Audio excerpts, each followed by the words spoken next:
Rajapeth police Thane हद्दीत अल्पवयीन मुलीचे अपहरण करून तिला मारहाण व धमकी दिल्याच्या प्रकरणी पोलिसांनी तातडीची कारवाई करत 2 आरोपींना अटक केली आहे.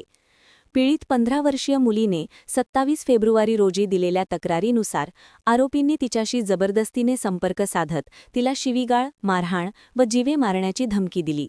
तसेच तिच्या इच्छेविरुद्ध हात पकडून ओढत नेण्याचा प्रयत्न केल्याचेही तक्रारीत नमूद आहे.